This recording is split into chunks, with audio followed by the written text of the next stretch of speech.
File item number 9, SCR 7, Senator Lara is passing.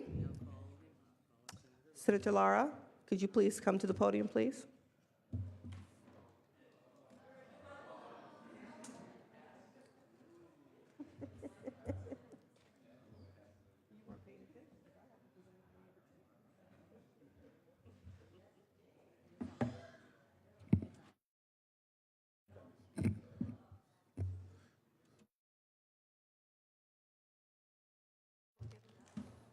Give her a second. Senator Mitchell, are you prepared to bring up item number 10? Yes, Mr. President, I am. Thank you. Please proceed. Oh, Mr. Secretary, please call the item. Read the bill. Senate Resolution 9 by Senator Mitchell relative to Martin Luther King Jr. Day. Senator Mitchell. Thank you very much, Mr. President and colleagues. First of all, I want to draw your attention to a book on your desk that myself, Senator Hall, made available, recognizing that we've now entered into our third decade of recognizing the life work, the body of work of the Reverend Dr. Martin Luther King Jr., and we'll all commemorate the anniversary of his birth on Monday in our districts. The Legislative Black Caucus historically has used this opportunity to provide a book either filled with his quotes, speeches. This year, we've provided a book entitled Marx, Martin, and the Mule Train, Marx, Mississippi, Martin Luther King Jr., and the Origin of the 1968 Poor People's Campaign Mule Train. It's an amazing read that really documents the history of the Poor People's Campaign as we approach yet another significant anniversary in the civil rights movement. As you all know, this year, 2015, will mark the 50th anniversary of the Voting Rights Act and the role Dr. King played as the visionary, its staunch advocate and leader in helping propel this nation into a place where they could recognize that all citizens, regardless of your gender, race, creed, or color, were created equal and should have the right to exercise those rights in the ballot box. I would argue that the composition of this very House wouldn't be what it is today if all of California's residents didn't have the right to vote for their own representation in their communities. It's critical, I think, that we take these opportunities to pause, to reflect on a body of work and recognize how we all individually and collectively in our communities benefit from an amazing life, a very short life of 39 years, and the significance it has made to all of us. We'll have the unique opportunity towards the end of FloorSession today to hear from the man himself in a video that the California Legislative Black Caucus has developed. I'm not going to spend a great deal of time on the resolution because I really want to create the opportunity for us to hear from Dr. King himself. With that, colleagues, I ask for your support of SR 9, commemorating the birth of Dr. Martin Luther King Jr. Thank you, Senator Mitchell. Is there any debate or discussion on this item? Debate or discussion? Senator Block. I rise on behalf of the Legislative Jewish Caucus to join in the remembrance and recognition of Dr. King's life and his work. All of us in this chamber, all of us, are far better off for his having walked this earth. In the summer of 1964, volunteers of all races and religions descended upon the South to help register disenfranchised black voters following Dr. King's lead. Many of these were young Jews whose parents had survived the Holocaust and witnessed firsthand man's inhumanity to man. And for those young volunteers, the idea of Tikkun Olam, to repair the world, was utmost in their mind as they went to do what they could, their part in this great struggle. Two of those volunteers, Andrew Goodman and Michael Schwerner, were killed by white supremacists whose only goal was to end the work of Dr. King. 4 years later, his life was also taken by a crazed supremacist. Now, we rise, we remember the work he's done because all of us have benefited. And today, we remember his life, but most importantly, we celebrate his legacy and remember that it's a yet unfinished legacy that we all in this chamber have an opportunity to continually contribute to bring to full realization. So I join you, Ms. Mitchell and Mr. Hall, on behalf of the entire Jewish caucus in honoring his legacy. Thank you, Senator Block. Senator De Leon. Thank you very much, Mr. President. I rise, colleagues, to echo the comments of my two colleagues, Senator Mitchell, who just recently was the chair of the California Legislative Black Caucus, as well as my colleague here, who's the chair currently of the Jewish Legislative Caucus, Senator Marty Block. I want to give a very, very special thank you to Senator Holly Mitchell, as well as to Senator Isidore Hall for bringing this to the floor as we commemorate, as we recognize one of the greatest historical figures, not just in the United States of America, but throughout the world. We are going to see, which Senator Holly Mitchell will introduce, a video as well as we commemorate and we recognize and we take a moment of reflection regardless of who we are, regardless of our political persuasion, and regardless of our own ethnicity and our own origins. As Americans, we rise up together to deal with the pressing issues that are before us. Now, as Senator Block as well as Mitchell just articulated very eloquently, much progress has been made. No doubt about that. But when we open our eyes and we walk into the world eyes wide open, we also see that there's much work to do still left. Whether it's the issue of poverty, and we look at the statistics, who's poor in the United States and who's poor in California in proportion to the numbers of their own ethnicity in the United States, it proves that we have much work to do. When we talk about and we look about the issue of education and the inequities that exist in education, and we know that education is the greatest equalizer that we have in a society that continues to be stratified based on race and ethnicity and legal status. Some folks call it the achievement gap. I tend to call it the opportunity gap, because the same opportunities do not exist for certain children who live in certain zip codes with certain type of skin color as opposed to others. So all the opportunities are not available. When we talk about something simple as nutrition and food deserts, who gets access to fresh food, fresh vegetables, fresh fruit? Certain communities have access to it, others don't.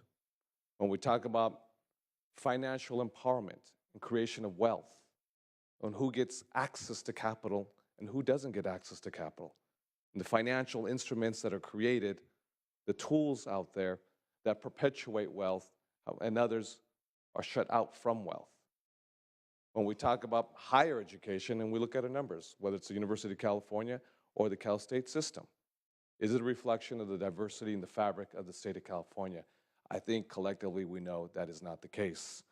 When we think about the media and how the media portrays us, people of color, whether it's Hollywood or whether it's journalism, how we're portrayed in the media to the viewership throughout the country, throughout our own state here, speaks volumes and proves that we have so much more work to do. But that's why what we do on this floor collectively, as Republicans and as Democrats, as African Americans, Latinos, Jewish Americans, Asian Americans, white Americans, but first and foremost, Californians and Americans, what we do on this floor and what we do in our policy committees, what we do in our fiscal committees matters. It matters because it helps improve the human condition for so many individuals that are still shut out from progress in this country. This is a very important, commemoration, because we take reflection, because we must take reflection of where we're at today and where we need to be tomorrow. And that's why I want to thank, again, our just recently chair of the Black Legislative Caucus, as well as Mr. Isidore Hall, because this is not just a symbolism of this is what we do on an annual basis. We take this day or this month, February, upcoming month, February, Black History Month, as sort of kind of this on autopilot. It is a moment where we have to take really deep reflection, especially what's going on throughout the country, what's going on here in California. BART right now is shut down in Oakland and in San Francisco. And that is tied to the issue of the inequities that are happening right now. So I want to thank, again, our colleagues for bringing this issue up. And again, during the course of this weekend, and especially on Monday, when we have our parades throughout our state here, that we take deep reflection on how we can really move the ball forward so all Americans, all Californians can prosper in the greatest country on planet Earth. Thank you, Mr. President. Thank you, Senator Leon. Senator Gaines. Yeah, thank you for the opportunity to speak on behalf of Martin Luther King. I want to thank Senator Mitchell for leading this effort in the Senate.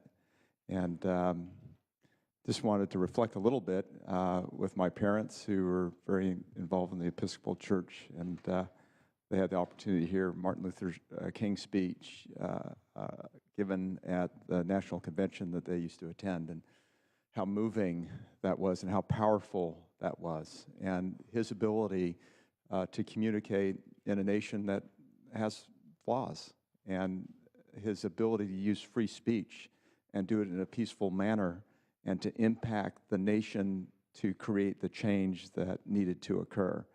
And we need to savor that opportunity, I think, that we have as Americans, because we're discovering that free speech isn't so free in other places around the world.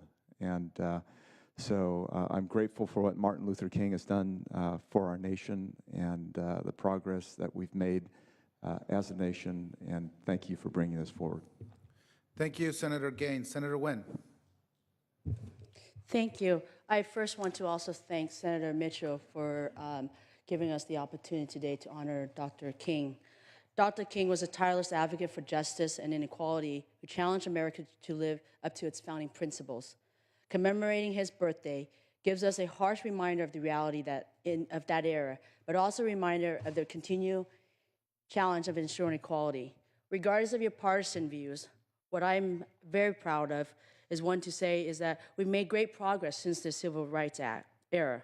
Congress is now home to Mia Love, the first Black female member of the GOP to ever be elected to Congress, and the first ever person of color to represent Utah. Tim Scott also became the first Black candidate elected to statewide office since Reconstruction, and the first Black senator from the state of South Carolina. But there's still much work to be done. Education inequality remains a huge hurdle for all of our children, especially those of color.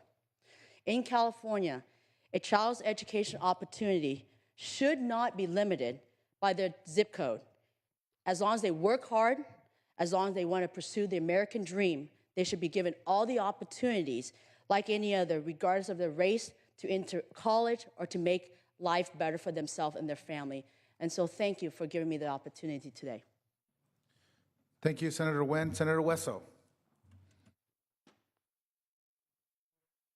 Mr. Chair, and thank you, Senator Mitchell. I also rise in support of this resolution. I just want to share some comments on behalf of the California Legislative Latino Caucus on this matter, simply because we often attribute the fight for equality to Dr. Martin Luther King, and I think that's an ongoing pursuit, as many of you mentioned already. And one of the things that concerns me is that representation in government is very important, not only at the elected level, but at the service level. When we talk about the leaders of our departments and our employees that serve the public, it's extremely important that they be representative of the communities they serve. And as I look around at our state, I see a lot of work that still needs to be done. In meeting with different organizations, one in particular where we've been able to compile statistics, the Judicial Council. In the history of the Judicial Council, and going back, if you only measure to 1932 to the present, there have only been 13 representatives on the Judicial Council. This is a body that exceeds 20 people. There have only been 13 since 1932 that have been of Latino background.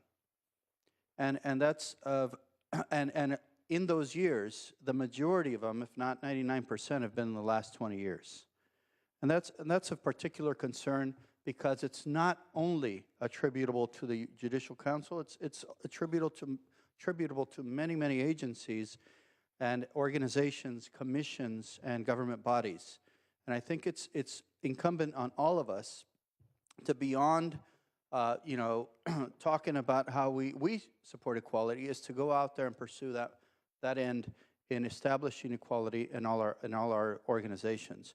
I also wanted to talk about something else that we don't often attribute to Dr. Martin Luther King, and that's the issue of peaceful protest and using the power of ideas to change people's lives. And if you think about the history of mankind, violence has always been the form of domination and establishing rule of law. People have gone to the battlefields and sacrificed themselves and left their children fatherless and motherless in the pursuit of political power.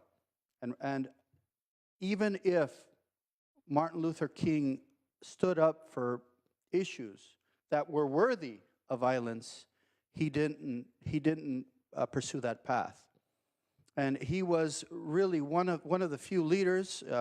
He was a student of Mahatma Gandhi, but he was one of the few that actually had the courage to put his life on the line to pursue his ideas and serve as an example to us in a country with a violent history that persists today. We have many people in our community that make an argument that owning a gun is necessary to pursue political ideas.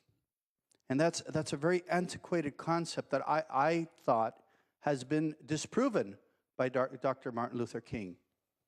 He was somebody that put his ideas on the line in a very violent time where people were marching around the street armed to the tooth.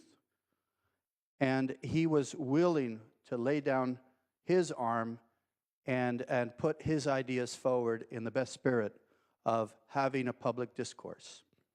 And I think that deserves recognition as we continue on seeing people in our country die to gun violence to protect an idea that I think is no longer worthy of our support in our country.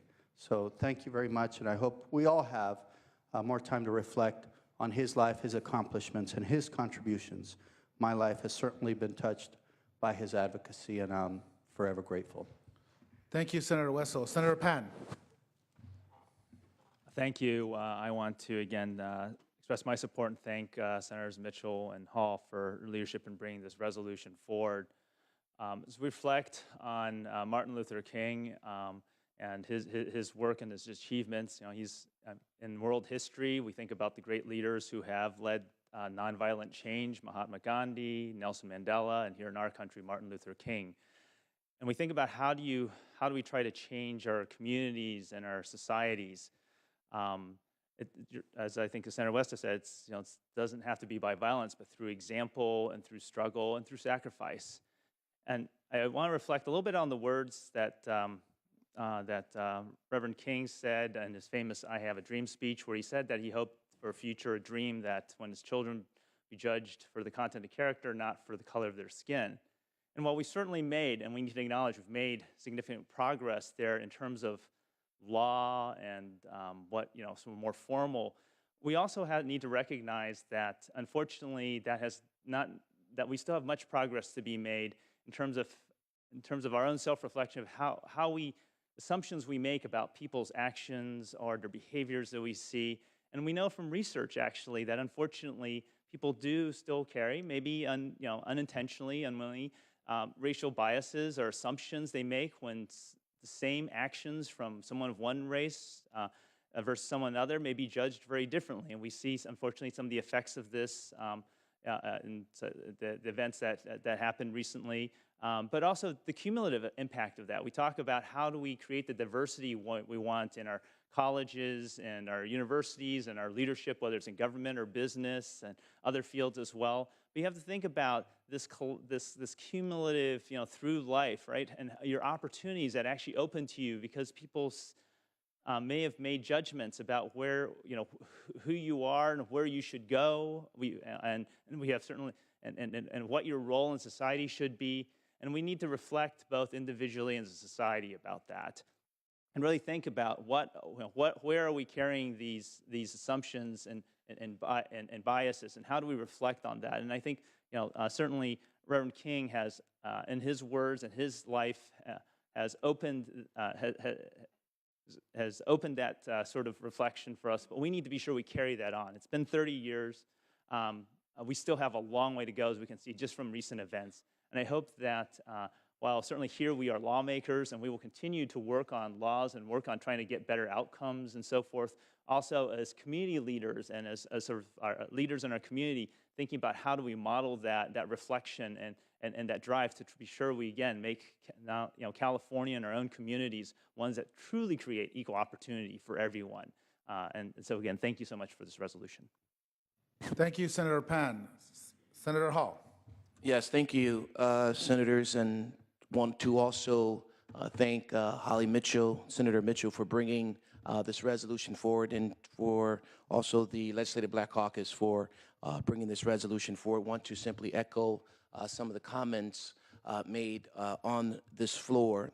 The Reverend Dr. Martin Luther King was indeed an exemplar, at a national and international exemplar in its own right, fighting to make sure that all folks, regardless of your race, creed, origin, have a right at the table. He fought for that. He fought that our kids might be able to go to school together.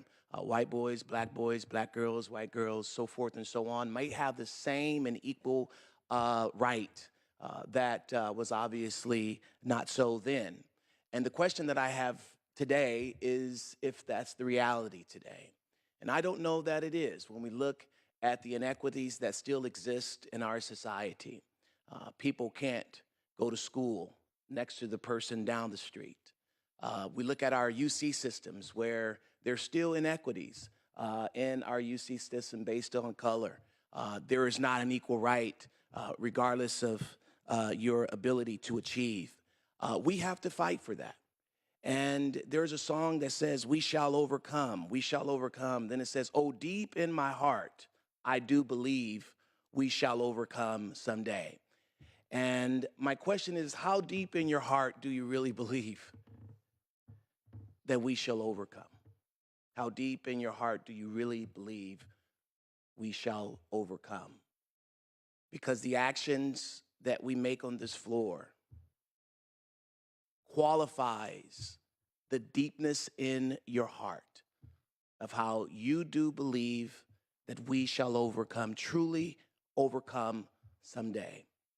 When we look at voter suppression that's happening still in this nation, when we look at how folks are putting nooses on in libraries in our school systems today, what are we doing to help the nation overcome that?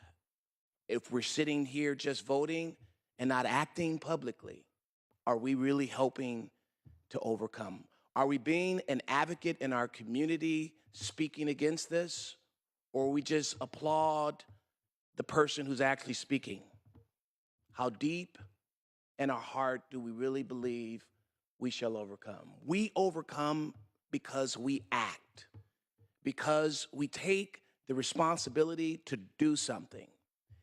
Martin Luther King, the Reverend Dr. Martin Luther King, believed in his heart. And because of the depth of his belief, he acted upon that, even at the peril of suffering himself. But how far are you willing to go? How far are you willing to believe? Oh, deep in my heart, I do believe we shall overcome. And that belief brings about action. And I hope as we commemorate the life of the Reverend Dr. Martin Luther King, we take home that thought as we go home in our respective districts and really search our heart to see exactly what we're doing to help this nation overcome the inequities of this world, the inequities that still exist in this fine state of California. Thank you. Thank you, Senator Hall. Senator Anderson. I also raise my mic in support. And I think, though, when we're having this conversation, I think we have to think about all the factors that led to Dr. Martin Luther King. 20 years earlier, the Tuskegee Airmen served our nation with distinction and honor. 20 years earlier, living under Jim Crow abusive laws. They flew for all Americans. They served our country valiantly, and yet we knew that they wouldn't be treated equally when they returned home from war. And then 20 years later, Martin Luther King was on the stairs of the Lincoln Memorial giving I Have a Dream speech, captivating everything that those men and women worked so hard to represent. You cannot lift one person at the expense of others. We all have to get there together.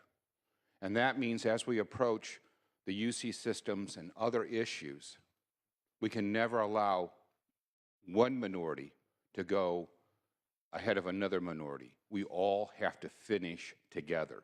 And I think what I got most about Martin Luther King, having grown up in Detroit, having been there in 1968 during the riots, was we all have to finish together.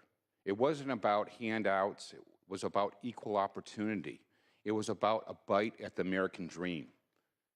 And I was inspired by him. I've always been inspired by him. But it's not just him. It's great figures throughout our history.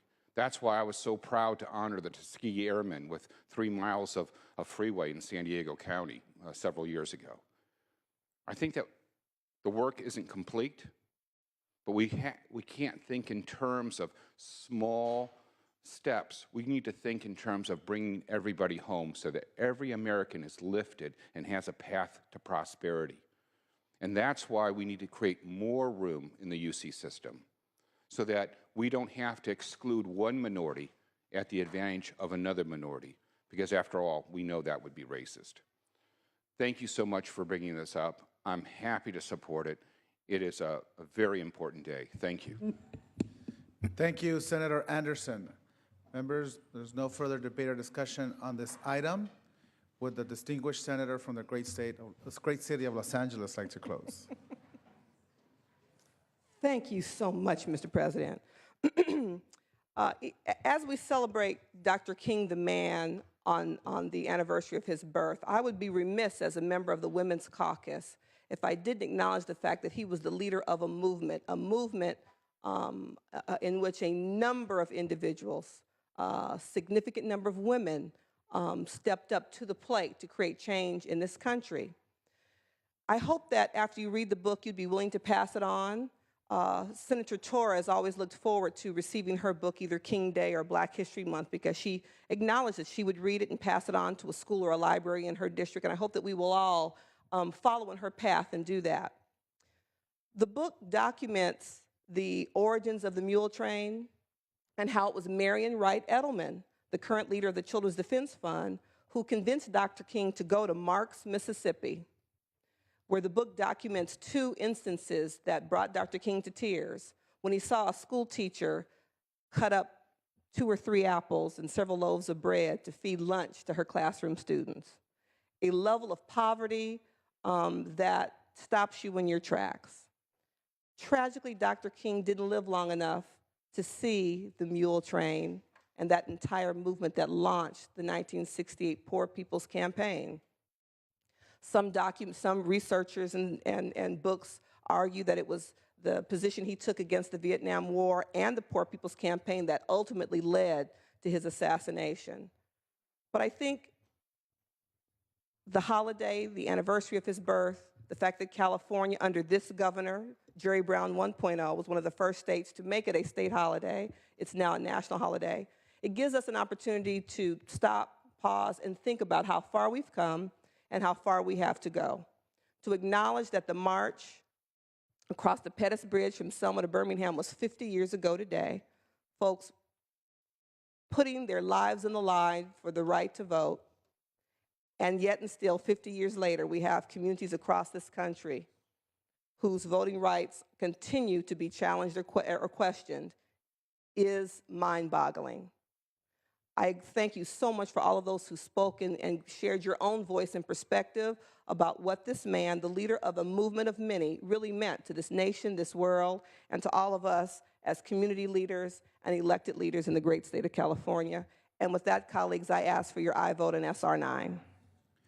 Thank you, Senator Mitchell. Members, is there any objection to utilizing our previous unanimous roll call? Any objection to utilizing our previous unanimous roll call? Seeing and hearing none, ayes 31, no 0. The resolution is adopted. Senator Mitchell, are you ready for the MLK video presentation? Yes, colleagues, this is a 6-minute, I know everybody's looking at the clock. This is a 6-minute opportunity for us to be reminded of the words of Dr. King and the young people who've gathered in the gallery to have an opportunity to be reminded of, in a short 39-year lifespan, what a great orator in our country, native to our land, had to say about his vision about the future of the great country in which we all live. I draw your attention to the screen. Thank you.